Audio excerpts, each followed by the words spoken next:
A gente é o terceiro maior produtor independente de etanol do Brasil. A gente tem 3 plantas espalhadas no Mato Grosso. Então a gente tem um agro pesado ali de originação de milho, plantação de floresta para fazer biomassa, toda a parte ali de nutrição animal.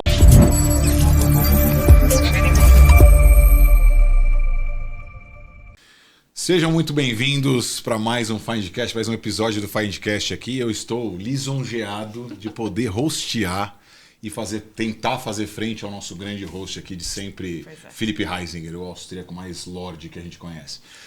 É um prazer estar aqui, com os nossos patrocinadores de sempre aqui, que sempre nos prestigiam aí com um bom vinho, no caso da Maria de Uco, e 1021 Blindagens também, que tem sempre apoiado a gente nesse tema tão importante nosso aqui, que é o Erros para o Sucesso, né?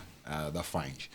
Estou aqui com a minha parceiraça, sócia Mari Leite, Mari Milk, a famosa Milk, nossa sócia e, diga-se de passagem, arrebentando como host dos Jovens Empreendedores, porque a gente entrevista aqui muitas vezes não só executivos, mas empreendedores, alguns em início de empreendimento, outros já em fases avançadas do seu próprio empreendimento, então tem sido um sucesso também. Então é sempre um prazer. Acompanhem também a Mari tocando isso. É isso aí. Importante para a nossa evolução, acho que todo mundo sabe disso, engajamento. Curtam, são 4 passos importantes. Eu tive que decorar isso aqui, ó. Curtam, compartilhem, se inscrevam e ativem o bendito do sininho. Assim a gente tem mais engajamento, certo? Vocês entenderam, né? 4. Perfeito, repito. Curtam, compartilhem, se inscrevam e ativem o sininho. Muito bom, Fábio. Beleza? Hoje temos um convidado especialíssimo e, honestamente, do lado pessoal, tenho uma relação muito boa com ele. A gente fala de diversos assuntos, mas especialmente da parte corporativa e da carreira e do profissionalismo e do quanto que é o mercado, né? O que acontece no mercado e principalmente em recursos humanos. Eu tenho aqui um grande convidado e que eu tenho respeito e, para mim, talvez do lado pessoal, um dos executivos de RH que eu mais confio, mais respeito e com quem eu tiro muitas dúvidas, né, no nosso dia a dia, dado, né, onde nós estamos envolvidos em Find. Nosso convidado de hoje é o Venâncio Guimarães. Seja muito bem-vindo aqui ao nosso podcast, ao nosso Findcast. Cara, muito para aprender, tanto para a gente aqui como todo mundo que estiver nos ouvindo. É uma conversa muito leve, você sabe disso, é assim que a Find funciona, da nossa cultura. E eu queria começar te dando a palavra aí para, enfim, falar de você, falar um pouquinho já, se puder, da sua carreira.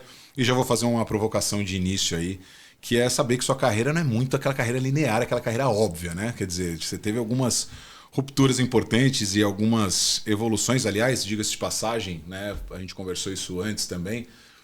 Erros para o Sucesso foi uma escolha pensada nossa para tentar apontar, colocar luz nos desafios e nas dificuldades e nos tombos que a gente toma, que muitas vezes outros podcasts, outras, né, as mídias sociais geralmente não apontam muito. E a gente sabe que tem que suar muito para estar onde você está hoje, cara. Então, fala de você, fala da sua carreira, fala da tua família linda, que eu conheço em parte aí, e, por favor, fala sobre essas rupturas e essas quebras que eu sei que você não foi formado em RH e está hoje em Recursos Humanos. Então, vamos lá ver. Legal, pessoal. Primeiro, obrigado aí pelo convite, Gabá e Mari. É um prazer estar aqui com vocês. É o primeiro podcast que eu participo, que tem uma taça de vinho aqui do lado. Tenho que me controlar, vou ver se eu tomo mais água aqui do que vinho. É um prazer estar aqui. E, de fato, a minha carreira aqui em RH ela foi muito pouco linear. E acho que o episódio em si, os erros para o sucesso, acho que traduzem um pouco isso. Falando um pouco da minha carreira, eu sou de Ribeirão Preto e acho que talvez aí comece a minha primeira grande falha, né? Porque, por incrível que pareça, eu era um garoto super tímido, a ponto de não conseguir olhar no olho assim, de um adulto quando eu era pequeno. Não consigo imaginar isso, cara. Nossa, então, eu ia falar exatamente isso. E eu era muito tímido e eu não tive... mas eu era um bom aluno, mais esforçado do que brilhante. Eu sempre fui um bom aluno. E aí eu não tive competência de passar na USP Ribeirão e eu acabei passando em todas as universidades aqui de São Paulo e eu acabei escolhendo o INSPER para fazer administração. Na época tinha aqueles filmes como Hoje é o Lobo de Wall Street, né?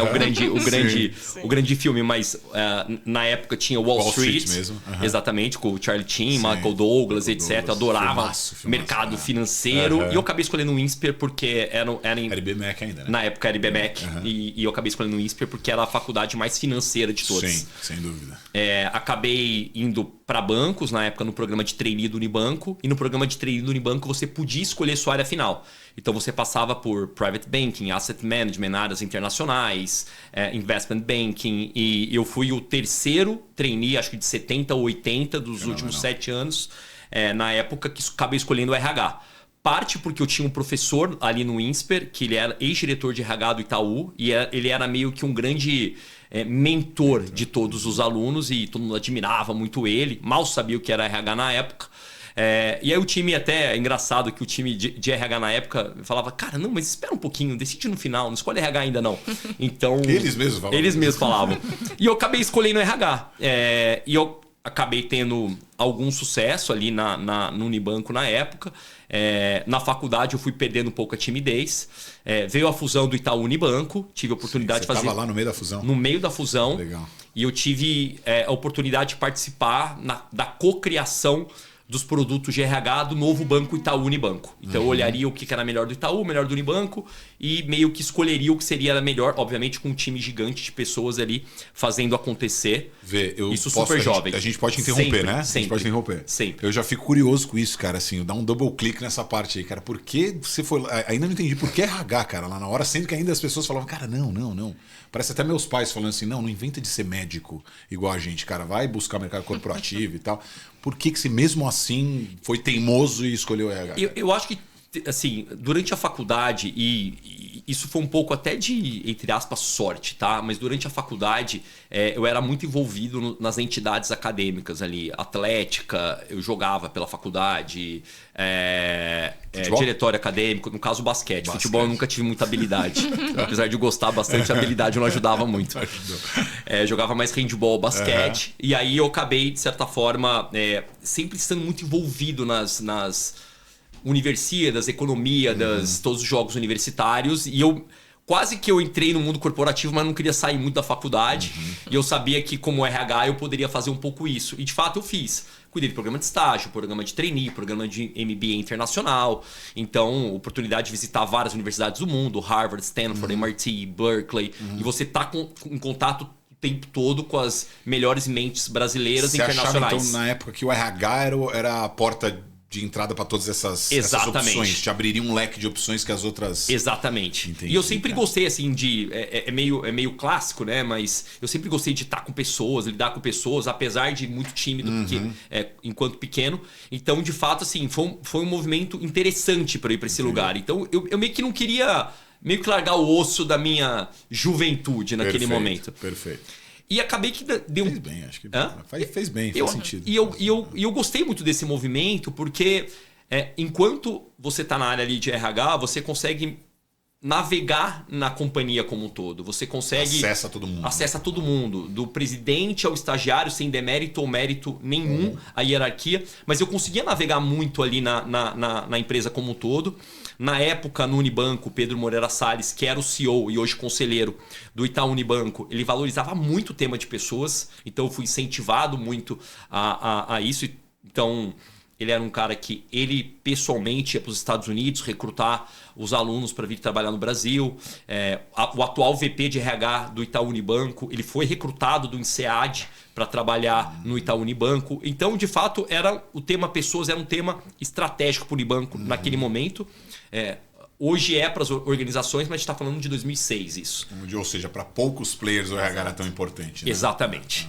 E aí acabou um pouco do que eu comentei, veio a fusão do Itaú Unibanco. Acabei ajudando muito na transformação do Itaú Unibanco. Eu estou meio que encurtando a história para a gente poder... choque de cultura aí, inclusive. Cara, assim... Daria para gravar um episódio só disso, né? Com certeza. E entrando um pouco nesse detalhe, o Itaú era um banco completamente engenheiro de processos, muito bem organizado, e o Unibanco, um banco muito forte ali de gente, comunicação, de deixar um legado. Então era complementar também. Completamente complementar. Com perdão do trocadilho aqui. Era bem complementar. E de fato, como toda grande empresa, tem um grande choque. Eu confesso que tiveram outros choques mais drásticos depois, mas especificamente ali, eu diria que eu levei bem.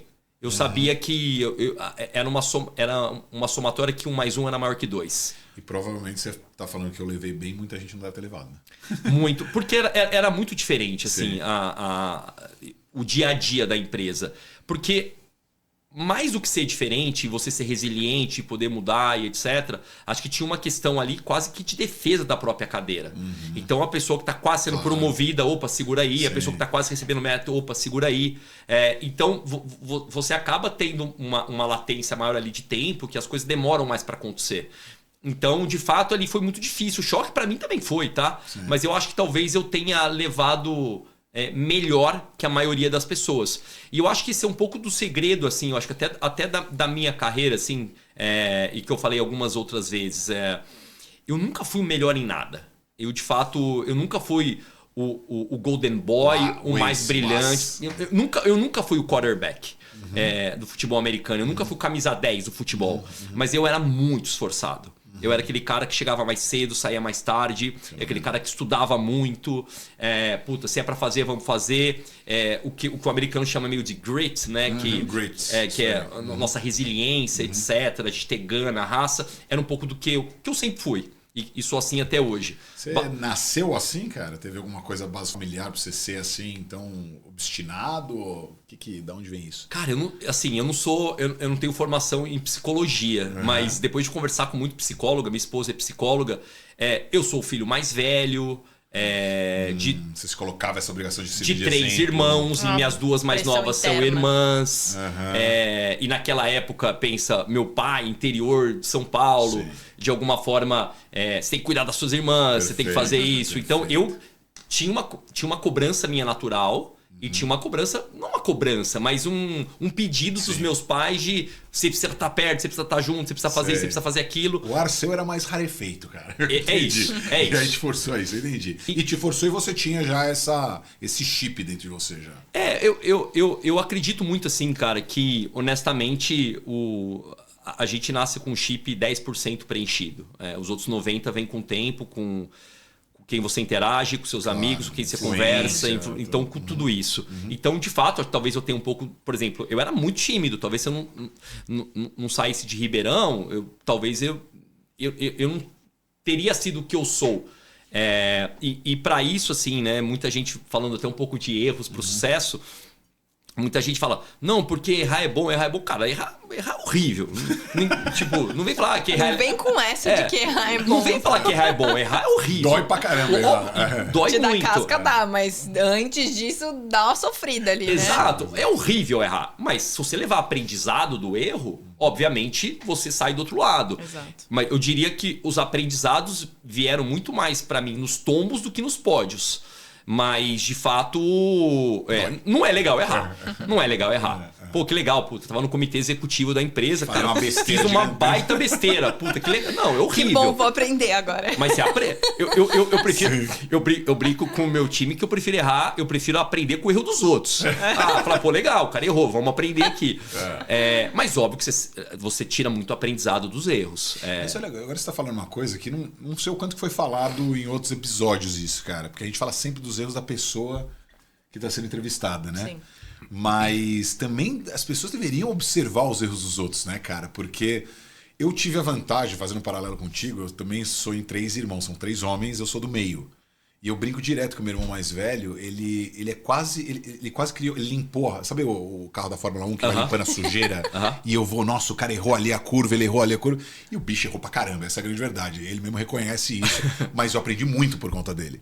E ele, como irmão mais velho, que eu acho que é o instinto do irmão mais velho que você falou, ele mesmo tentava me proteger e falar assim, cara, acabei de fazer uma besteira que vai por ali. E eu, muitas vezes, ele não precisava nem me falar. Eu já olhava e falava, cara, é por aqui, é por aqui. Então, realmente é uma coisa que é nova, diferente, que talvez não tenha sido falado em outros episódios. Vale você observar o entorno também, né, cara? É aprendizado também você ver as outras pessoas errando, né, cara? E o que é legal, assim, que eu assim, tem muitas pessoas que acabam... jogando outro jogo, nascem herdeiros, enfim, tem todas as coisas, etc. eu tive uma vantagem, literalmente, por ter vindo de baixo, e não tô reclamando da minha vida, não. Eu tive uma vida espetacular, ótima. Infância, adolescência. Infância maravilhosa, sou de classe média alta, não tô reclamando de absolutamente nada. Mas ter vindo de baixo, bem ou mal, na época não tinha nos grupinhos de WhatsApp, mas você ia com os colegas no almoço, um ou outro pra falar mal do chefe, fala, cara, puta, isso não é legal daquele chefe, isso não é legal daquele chefe. E você aprende com o erro dos outros. Então o chefe que fala, na época, tá? Hoje em dia é até menos relevante isso. Pô, precisa chegar no horário, o cara chega atrasado. Pô, só pra ele que não vale a regra. Você fala, puta, cara, walk the talk. E depois você começa a conceitualizar o negócio. Ou então, o cara tá pedindo uma coisa aqui, mas ele faz outra ali. Referência, então, né? você aprende com o erro do outro. Você aprende com o erro do outro. A referência. Então, assim, é um pouco aí que eu... Óbvio que eu errei muito na vida, a gente vai falar bastante disso, mas eu aprendi muito com meus erros, aprendi muito com o erro dos outros, mas quisera eu não ter errado. Prefiro muito mais acertar do que errar. Eu queria que fosse mais lisa a Exatamente. história, né? Você, lembrando a sua carreira, então, e é inevitável como executivo, a gente fala muito de empreendedores aqui. Os empreendedores talvez seja ainda menos linear, né? O cara aposta num produto, depois aposta em outro, abre uma empresa, fecha, abre outra e tal. Inevitável, haja resiliência. Inevitável quando se trata de um executivo de sucesso como você, Venâncio, falar da carreira, cara. Então, assim, fica à vontade para descrever, né, um pouco da trajetória. E acho que se a gente puder jogar mais luzes, principalmente nos momentos de mudança, né, cara? Onde você é desafiado e tudo. E quero muito pegar arrependimentos, pegar, putz, cara, ali foi difícil, frustrações, capotadas que você deu, que você fala, cara, se eu tivesse feito diferente, esses erros que doeram e tudo mais, apesar de não serem legais, é isso que a gente quer ouvir aqui. Perfeito. Por isso o motivo o tema aqui de hoje. Até então, pra quem tá ouvindo a gente aprender com os seus erros, né? Exatamente. É a sugestão que ele tava dando. Você deu a sugestão, caminho. Então é por isso que a gente tá aqui. Enfim, então você tava em Itaú, certo? Itaú Unibanco. Itaú Unibanco, veio uma proposta para ir pro Banco Safra, financeiramente fazia sentido, a posição era maior. Eu era liderança já? Eu já era líder no Itaú Unibanco, eu saí como gerente, fui ser superintendente no Banco Safra. E aí foi um choque. Quanto tempo de Itaú? Desculpa eu te interromper. Eu fiquei entre Itaú e Unibanco, eu fiquei quase 8 anos. Tá, mas mesmo assim é rápido, né, cara? Você já como superintendente. Quer dizer, o primeiro movimento que você faz pra fora já é como superintendente. Primeiro movimento como superintendente. Você tinha o quê? Quantos anos, curiosidade? Eu fui em 2020. Eu tinha acabado de fazer 30 anos. Então, cara, novaço, cara. Tinha acabado de fazer 30 anos. Novaço. E aí assim, foi super legal, porque assim, cara, no Itaú Unibanco, e aí é o que eu falo um pouco pra... Óbvio que o pessoal ele precisa tentar maximizar retorno, diluir risco. Mas eu costumo falar, cara, se joga, vai com coragem. Se você, óbvio, não sai se jogando sem fazer contas, sem analisar as coisas, etc. Mas eu fui pro Safra. Eu confesso que talvez nas 2, 3 primeiras semanas eu até me arrependi. Porque eu falei, cara, o choque cultural era muito grande. No Itaú Unibanco, pra mim, eu era meio que o ex-trainee, Golden Boy, estrelinha na testa. Sim. Então, todo mundo me conhecia. Sim. Eu tive que começar uma jornada completamente nova. Né? Construir uma reputação do zero, quase. E aí, cara, vai um negócio que talvez... Eu não sei se é um erro, mas foi uma ruptura. Porque no Itaú Unibanco, pensa, é um banco de engenheiros. A distância entre 2 pontos é uma reta o tempo todo. Cara, é linear o negócio. É linear. Já quando eu mudei pro Banco Safra... Eu brinco que os engenheiros querem me matar quando eu falo isso, mas nem sempre a menor distância entre 2 pontos é uma reta. Porque às vezes você bate e volta, bate e volta, bate e volta, bate e volta. O engenheiro quer se matar nessa hora. Porque, cara, no final do dia é melhor você fazer um alinhamento maior e quando você chegar lá... Todo mundo tá junto, tá todo bem. Mundo junto, bem amparado, você pegou um pouco a opinião dos outros e aí você chega muito mais amarrado ali. Aí muita gente fala, pô, mas a empresa é política, a empresa é política. Outro dia eu cheguei para um amigo meu e falei, cara, você conhece alguma empresa no Brasil que não seja política? Hoje em dia precisa dessa... E a política não é no mau sentido. É a política de, cara... ter estatura executiva, ter uma reunião de bastidor, você alinhar com as pessoas, você entender aonde está pegando para ela, para você consertar no longo do caminho. Cara, a gente trabalhou junto algumas vezes, né? Isso não tem problema nenhum contar aqui, que já somos parceiros há anos aí, você pode atestar os desafios que a gente teve junto aqui. E, cara, é impressionante o quanto que recentemente coloco aí, cara, os bons últimos 1, 2 anos, a gente tem feito muita posição, obviamente, executiva, e é praticamente igual ter inglês fluente lá, ter a skill, capacidade de articulação. Com board, com pares, com 360, né? Então, assim, cara, não tem como. Tô exagerando aqui para fazer meu ponto e para polemizar também um pouco. É bom, a gente gosta de polêmica. Não tem como um executivo hoje, especialmente uma grande organização, se for uma holding, se tiver um grupo com empresas e tudo mais, ainda mais, não ter essa skill, cara.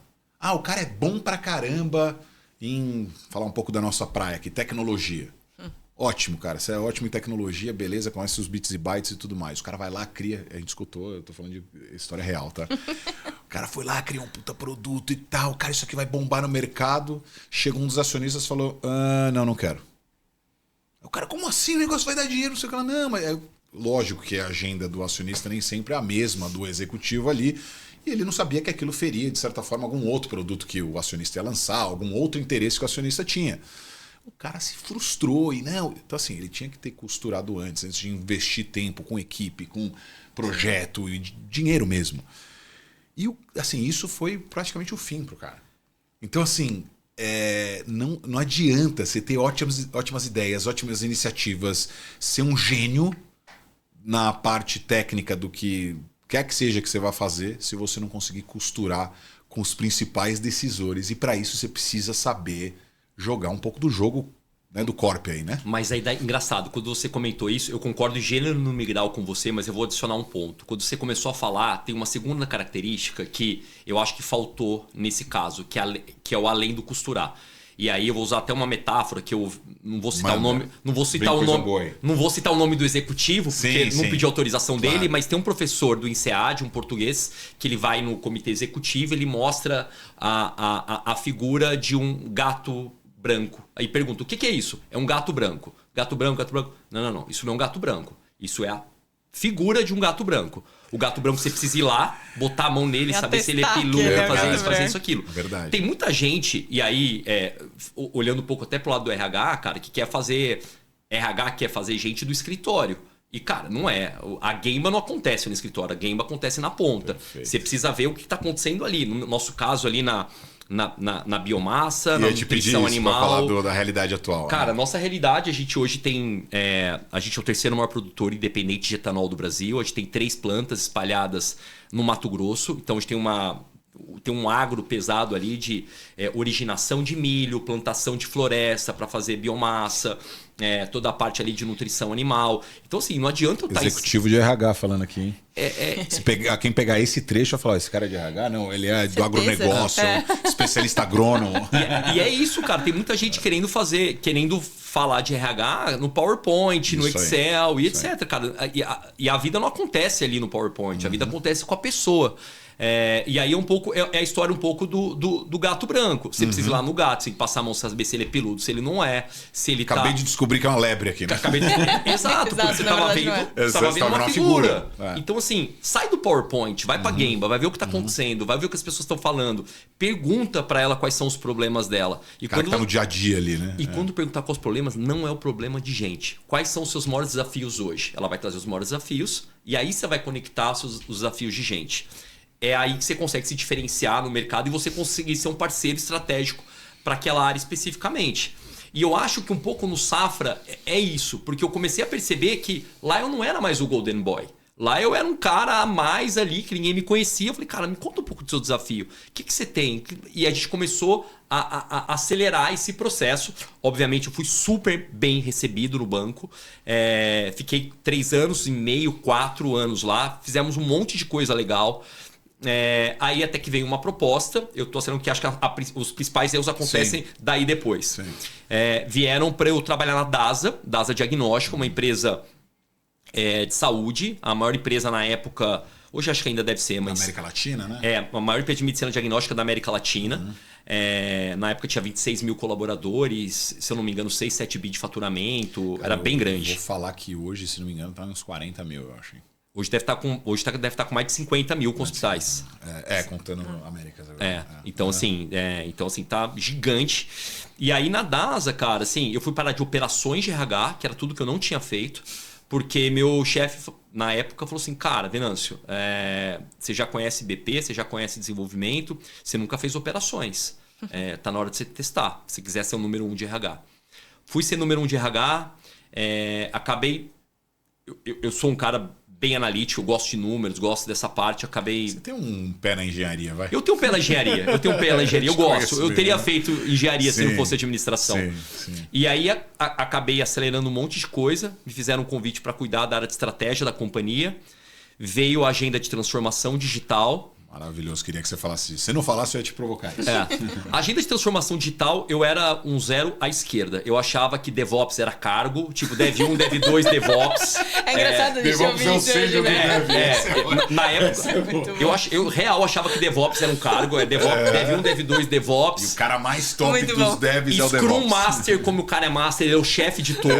Ele é o ancião que fica em cima da montanha. Muito bom, sensacional. E aí eu fui pra parte, de novo, que eu sempre gostei de fazer, que é estudar, ir atrás. Eu sempre fui muito raçudo. Eu falava, você não vai conseguir fazer isso. Aí era arma pra vou. você, aí era combustível pra você. Falou duvido, eu tô ali, né? E aí, especificamente, assim, a DASA foi muito, muito generosa comigo. Puta, eu fui no South by Southwest, eu fui no Reinvent da Amazon, eu fui no Dreamforce da Salesforce. Foi um momento que eu fui para Berkeley, então eu fui conhecer o que se fazia de melhor no mundo. A gente trouxe a AWS, a Amazon Web Services, como parceiro estratégico. E de novo, cara, eu fui ser muito humilde, pé no chão, para aprender tudo aquilo que estava acontecendo. Acho que foi até onde a gente se conheceu. Sim. Eu tô dando risada porque cara de RH falando de Amazon Web Services, né? AWS e tal. Tem sido um pouquinho mais frequente, mas é incomum. O cara do RH sai falando de... Mas nesse momento eu tinha saído do RH, né? Eu comecei a cuidar de estratégia. Mas você é um cara Sim. usualmente de, né? Isso. Majoritariamente Dos 20 anos, RH, 17 exatamente. foram no RH. Exato. E aí, cara, eu tive muito sucesso nessa etapa da vida. E foi onde eu fui promovido a diretor e talvez aí onde foi o meu maior erro na minha carreira executiva. Até esse momento eu quase sempre fui de RH, exceto esse um ano e meio. E aí, em algum momento, eu acho que eu ficava meio que me comparando com os demais, principalmente os ex-trainees que estavam lá, que são amigos até hoje, e estavam todo mundo muito bem, pegou aquele ciclo 2005, 6, 7, Brasil acelerando e O etc. ex-trainee, você tá falando de Itaú, né? Lá de Unibanco lá atrás. Unibanco lá atrás, Então a gente tem um alumni deles, e eu sempre, putz, será que eu poderia mais? Será que eu poderia mais? E me convidaram para ir pro negócio. E aí eu fui pro negócio, fui pro business. E aí eu só fui mais um. E aí, nesse sentido, eu entendi que assim, a minha arrogância, ela estava sendo maior que a minha ignorância, que eu sempre tive de ser humilde, aprender, perguntar. E eu achava que eu tava bonitão na foto. E aí foi quando assim, cara, quanto mais você sobe na árvore, é aí que ela balança. E aí veio uma pandemia, cara, eu tava numa área que eu desconhecia. Já aquilo de estudar, ir lá pra game, etc., você já não pode mais, porque você tá isolado. E aí, literalmente, é no computador. Tomando pressão, porque, óbvio, cara, uma coisa que ninguém viveu, nossos pais não viveram. Talvez Ninguém sabia qual era o protocolo. Ninguém sabia qual que era o protocolo. E eu tava com a área de Customer, no caso, Patient Experience. Experiência do paciente. Eu tendo que me colocar no lugar do paciente. Nunca quebrei nada na vida, nunca vivi no hospital. E, cara, eu literalmente do escritório tomando decisão. Indo todo dia presencialmente, mas do escritório, porque você não podia sair de lá. Tinha todo o protocolo, eu não era médico, não era enfermeiro, eu não era profissional da saúde. Sim. E aí eu falei, cara, E aí, cara, de novo, super raçudo.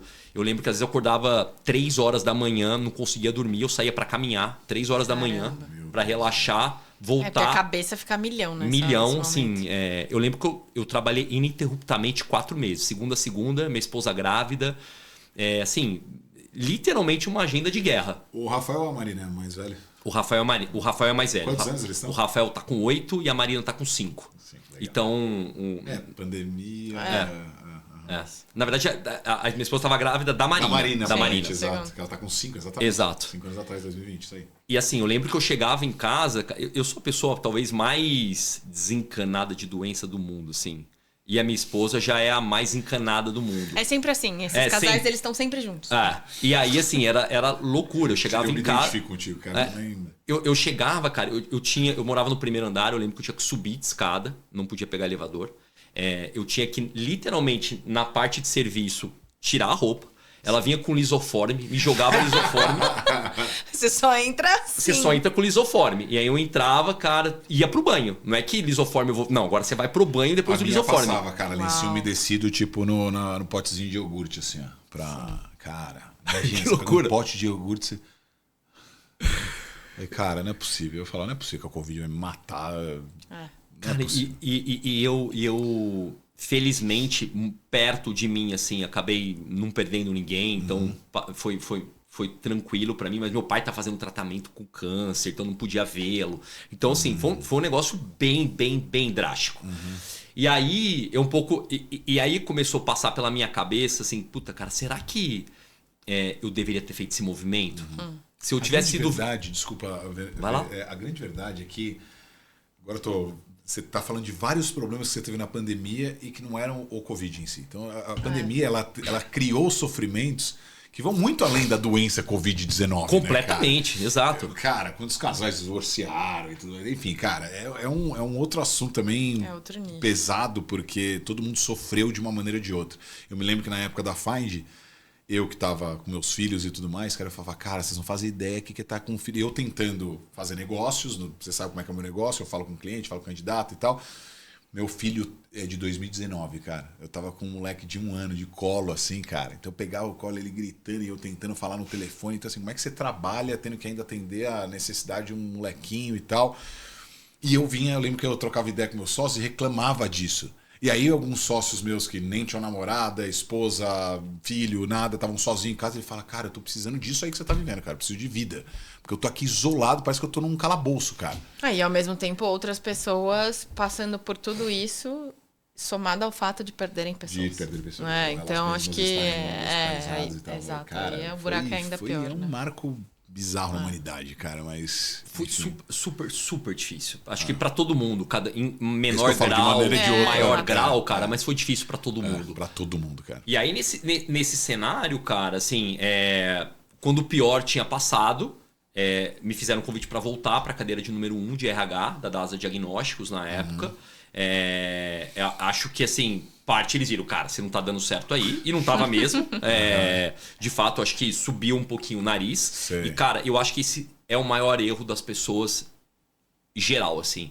Eu acho que normalmente as pessoas erram quando elas não olham pra si mesmas, querem muito se comparar com o outro, e aí de alguma forma fala, puta, eu tropeço aqui. É um pouco da frase que eu acabei usando, né? Tipo, a arrogância, ela superou a sua ignorância, e a ignorância, de novo, de ser humilde, de parar, de perguntar, de escutar, de ter uma opinião. Porque, cara, eu não ando de moto, mas quem cai de moto, cara, é quem sabe andar muito de moto. Porque quem não sabe, vai devagar. Ele, cara, deixa eu aprender. Cara, o cara que tá com muita confiança é o cara que vai cair. É o cara que anda todos os dias. É o cara que anda todos os dias, inteiro, é o cara que tá confiante, o cara que... O cara que tá com cuidado... E aí um mérito até para as mulheres. O que é mais ignorante, portanto, que você tá falando. Exatamente. Aí é um mérito para as mulheres como um todo. Por isso que a mulher bate menos carro. Porque ela é mais cuidadosa. A gente acha que é o Ayrton Senna. Que é o Ayrton Senna. Exato. Então, assim, claro, por isso que a gente bate carro e mulher não. Que mulher é cuidadosa, olha para os A lados. gente é um misto de Ayrton Senna com o quê? Com Romário, com, né? Você pegar a cabeça dos homens é assim. É isso. A gente acha mesmo que a gente é esses caras. E eu acho que nesse sentido a mulher ela é mais cuidadosa, ela tem uma visão mais geral, ela tem mais o pé no chão, ela tem mais resiliência, porque ela tem que cuidar de filho, da casa, do pai, enfim, normalmente sobrecarrega, mas a mulher ela tem mais resiliência. Você pega o seguro do carro e coloca no nome da mulher, é por isso. Vai ficar mais barato. Nesse caso é porque é mais barato, não é exatamente por isso. Olha só onde a gente chegou. Pois é, meu Deus. Elas são mais cuidadosas, olha só. E no caso, minha mulher gosta de dirigir mais o carro, por isso tá no nome dela também. E aí, assim, eu acabei voltando para a posição de número 1 de RH, fizemos todo um movimento super legal na DASA, né, de IPO, de fusão com o Ímpar, GSC. Aí, quando a gente faz a fusão com a Ímpar, a gente traz um vice-presidente de fora para ser o head da área como um todo. Eu passo a ser o diretor de produto de RH. E assim, por N razões, o mercado de saúde bastante desafiador. A minha família inteira veio do agronegócio. Eu sempre quase fui para o agronegócio, nunca acabou dando certo. Até que veio o convite da FS, através de uma consultoria, para de fato ocupar a cadeira de número 1. E para mim foi meio que no-brainer, assim, sem muita... sem muito ter o que pensar. Porque... Antes de falar de FSV, deixa eu fazer uma pergunta, Claro. porque tiveram alguns momentos importantes. Aí você trocou de cadeira algumas vezes na DASA. E, se não me engano, em 100% delas houve um convite. Alguém falou, cara, senta na cadeira de transformação digital, senta na cadeira de patient experience, volta agora para o RH e tal. Então você falou muito deles, tomando decisão e tal. O que te fez estar no spotlight ali pra galera chegar e falar, puta, cara, você é o cara pra isso aqui que a gente tá criando aqui? Pra ser super justo com você, assim, a volta da primeira posição de RH, eu levantei a mão. Tá. Eu falei, cara, não tá dando aqui. Me aventurei demais. Me aventurei demais. Fui longe demais. Cara, passei Tem do que reconhecer, ponto. né? Passei do ponto. Assim, se perguntar pra qualquer garoto, assim, o que você quer fazer quando você crescer, vai falar que é ser jogador de futebol. E o cara pode ser esforçado, o cara pode ser dedicado. Cara, se o cara não tiver um pouco de dom, não Talento tem jeito. mesmo, algum talento talento não tem que ter. tem jeito. E eu não tinha talento no negócio. Naquele negócio eu não tinha talento. Perfeito. Eu tinha talento em outros tipos de negócio. Perfeito. E aí foi quando eu levantei a mão e falei, cara, famoso deu ruim. E isso, Vê, é ser humilde, cara. Isso é aquele momento que você tirou a arrogância da frente e falou assim, calma aí, cara, deixa eu dar um step back aqui, certo? Certo, mas aí eu volto ao meu ponto, tá? Odiei ter errado. Aprendi com erro, mas assim, puta, perdi ou deixei de... Ou teve a sensação de perder, de perda né? um tempo ali na minha vida, porque eu falei, cara, porque eu fui prepotente demais. Porque se eu tivesse Você achou que isso era capaz de tudo, né? Eu achei que eu era o super-homem. Não, mas digo, você foi humilde no momento que você tomou a decisão de falar, cara, não deu certo, eu vou voltar atrás. Eu acho que sim, a palavra é humilde, mas eu tenho que também ser muito honesto aqui, que assim, eu bati a cabeça na parede, eu cometi um erro. Antes de você ser humilde, você chegou nesse nível, né? Eu fui Você precisou apanhar pra virar humilde. Cara, tipo assim, você entrou no ringue, você tomou uma surra. Pô, aí você foi humilde. Cara, eu tomei uma surra. Não tinha opção. Não tinha muita opção. Entendi. Então, assim, e foi um pouco isso que aconteceu. E aí, cara, eu voltei a ser o Venâncio que eu era. Se reencontrou. Pé no chão, vou escutar, vou olhar as coisas. E aí, talvez, assim, meio que até me contradizendo, esse foi um erro, de certa forma, bom. Porque, cara, uma coisa que você não pode é permanecer no erro. Cara, errei uma vez, isso eu não vou fazer de novo. E aí, qualquer grande movimento, cara, e de novo, eu sou um cara muito analítico, eu olho muito as coisas que a gente tá fazendo. Mas isso é maturidade também, né, cara? Exato, Eu acho de que fato. esse é um ponto muito importante, assim, porque eu fico pensando hoje em dia na nossa sociedade, tem muito essa coisa você trouxe o se comparar, né?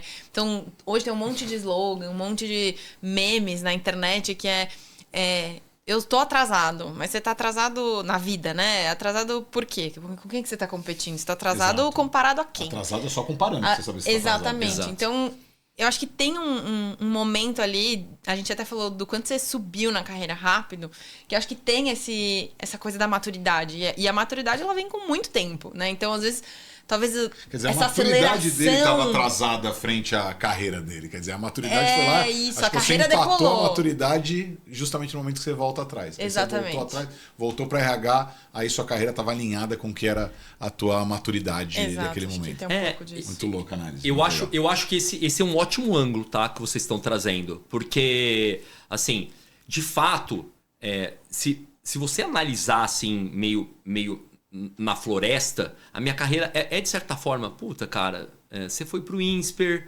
pós-graduação na FIA, MBA executivo no INSPER. Você não sofreu nada. Né? Você não sofreu nada. Você foi tudo liso. Não apanhou nada. Exato. Só que você começa a descer na árvore mesmo, você sai da floresta, você fala, porra, você foi pro INSPER porque você não passou na FEA. E é verdade.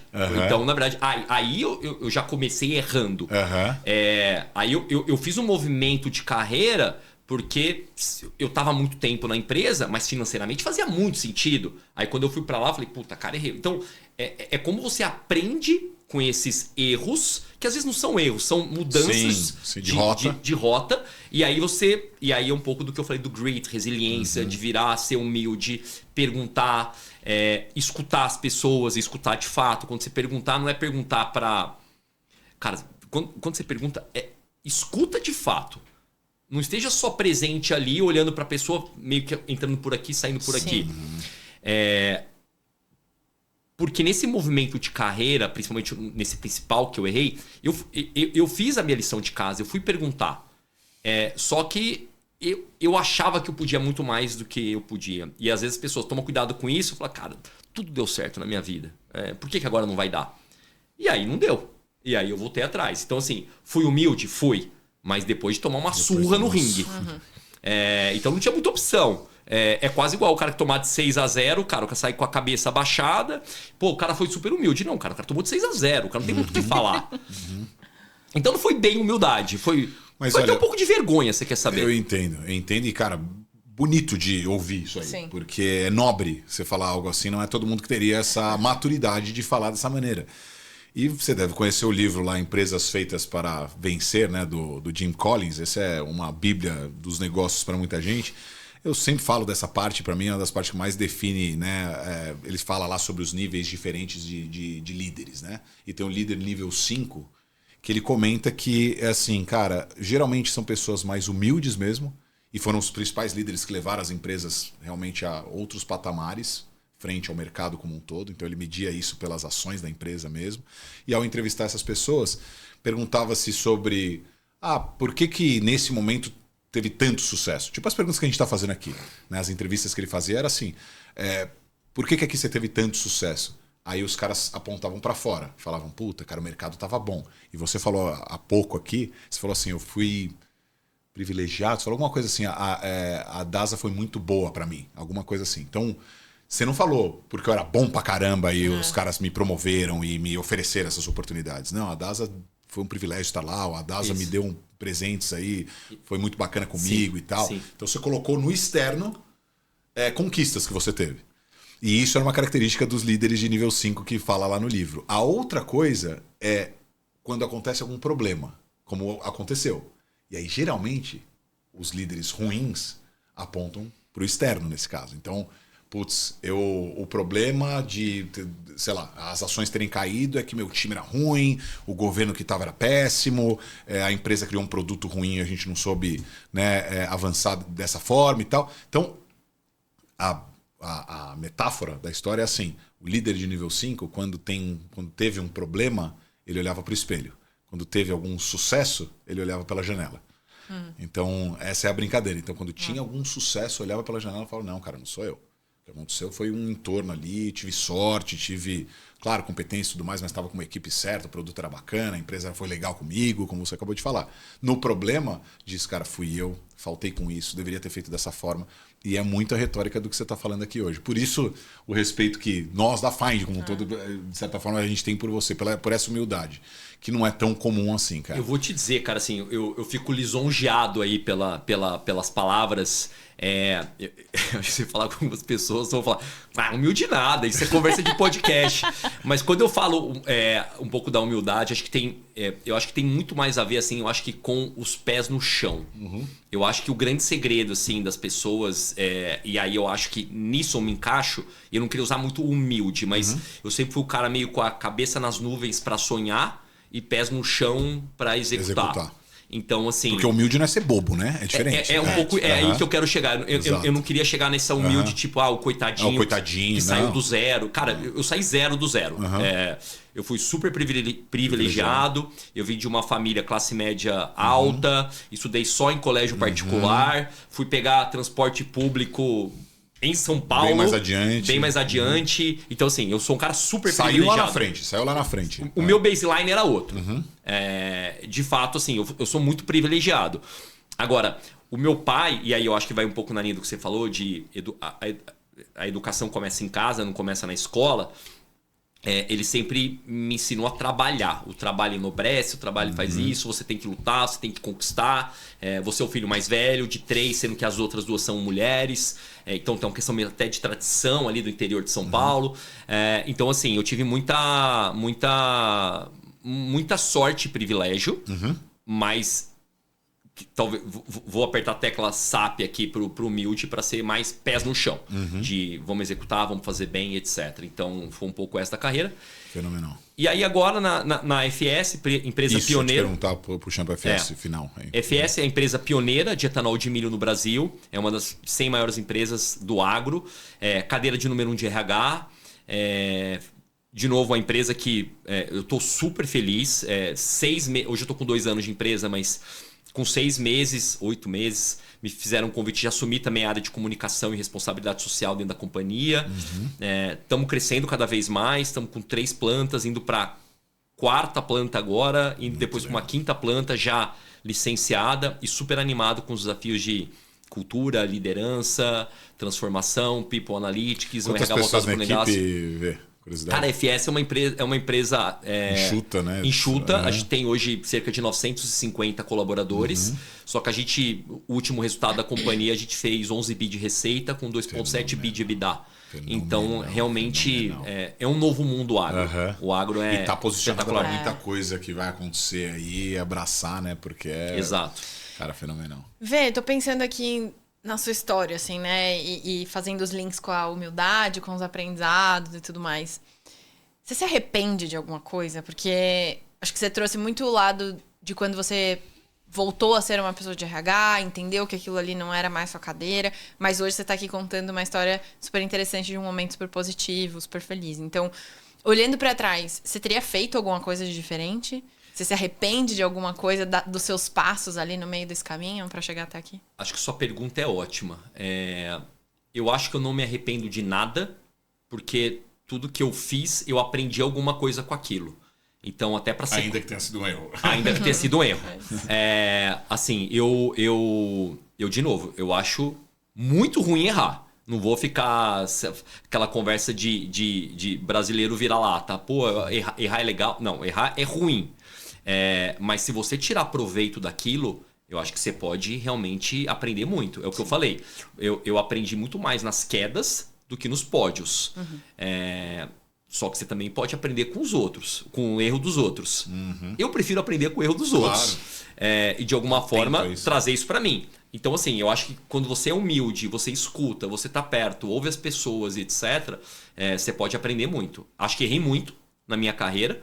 Eu acho que a grande vantagem que eu consegui virar é que eu sempre tentei ser resiliente e voltar um pouco para mim mesmo, me comparar menos com os outros. Mas se eu posso te responder mais diretamente a pergunta, acho que não exatamente sobre o que eu me arrependo, mas os meus maiores erros foi quando eu comecei a olhar mais para fora do que para dentro. Mais para os outros do que para mim. Mais para o que aquela pessoa está fazendo do que eu posso fazer. E aí eu acho que foi quando eu consegui, de alguma forma, evoluir profissionalmente, pessoalmente e assim sucessivamente. E pegar Essa é uma trilho mensagem bem maravilhosa. muito forte. A gente já está indo para os finalmente aqui, e aí fazer algumas perguntas diretas, importantes e legais, e geralmente provoca legal aí. Do seu sucesso aí, quantos por cento você acha que é sorte, né? E aconteceu e tudo? E quanto você acha que é trabalho duro, suor? Cara, eu acho que 20%. Eu não vou dizer sorte, eu vou dizer circunstâncias, a coisa meio Estava que... no lugar certo, na hora certa. certa. Acho que 20%. E 80% foi transpiração, correr atrás. De novo, eu nunca... Que é o que você falou no início, né? Você falou, cara, eu nunca fui o concurso ali. Eu nunca fui o melhor em nada, cara. Nada. Eu nunca fui o melhor aluno, eu nunca fui o melhor jogador. Mas você jogador. brigava pra ser o mais... Cara, eu também nunca fui o pior. Em nada.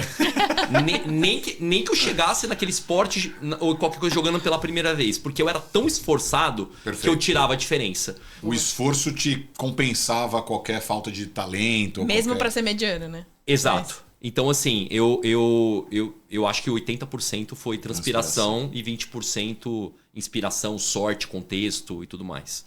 Eu admiro e me identifico muito com isso, cara.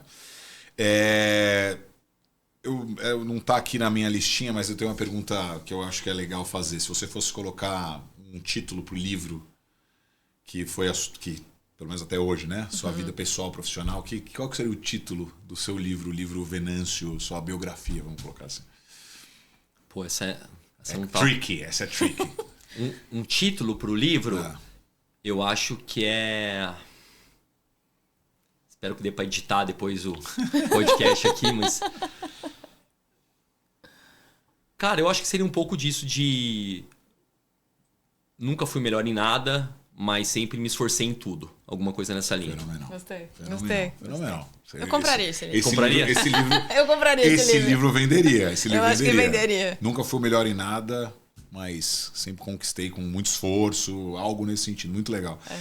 Tem algum, e para fechar, tem algum livro, filme, série que você recomenda, que você esteja lendo, ou que você leu, ou que você está acompanhando, que é legal? Especialmente para quem está ouvindo, que pensa o seguinte, a gente tem públicos dos mais diversos, né? A gente tem aquele executivo que já está bem avançado aí, já está bem posicionado na carreira, tem aquele que está começando, tem gente que está na fase ali como analista, especialista. Que recomendação que você dá, que recado que você deixa principalmente para os jovens aí que querem ter uma carreira de sucesso como a sua, cara?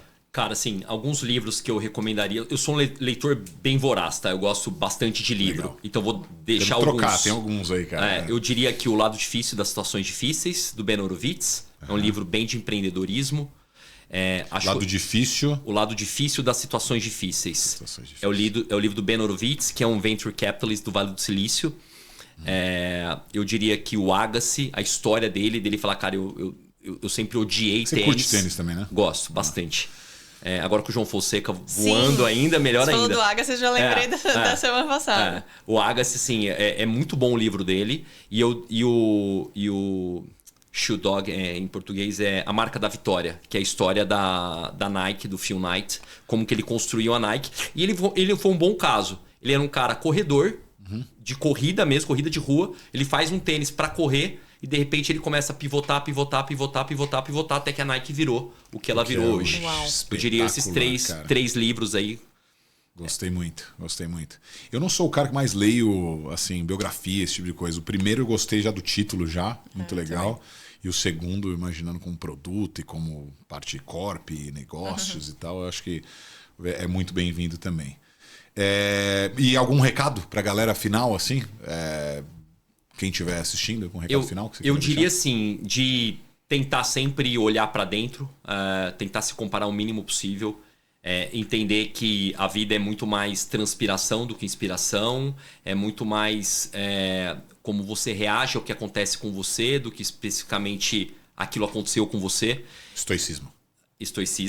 E aí cara, tenha coragem para encarar as coisas que precisam e resiliência para aguentar o que vem pela frente. Porque se tiver coragem e resiliência, é muito difícil não sair do outro lado. Não vencer. É muito difícil não sair do outro lado. Eu tenho até um sócio lá, o Vitinho da Find, ele fala isso direto. Ele fala assim, cara, como é que você vence alguém que não desiste? É isso. Não tem como. É isso, não tem Cara, como, cara. Em algum momento, a dúvida é só quando o cara vai vencer. Porque o cara não desiste, é obstinado, obcecado, cara, focado, resiliente e tal. Espetacular. Que aula, cara, hoje, cara. Obrigado demais. A gente está encerrando aqui hoje o nosso episódio aqui do Findcast. Cara, maravilhoso. Eu já sabia que seria maravilhoso, porque eu já te conheço de longa data. Obrigado, Milk, aí pela parceria, pela conversa agradabilíssima aqui com o Venâncio. Queria reforçar o pedido de curtir, compartilhar, porque isso atinge mais pessoas, né? Curtir, compartilhar, se inscrever e ativar o sininho. Certo? Você é um bom podcaster, viu, Gabay? Parabéns. Fui bem, consegui substituir bem, viu ou não? Assim, a régua é um pouco alta, né? O menino tá voando.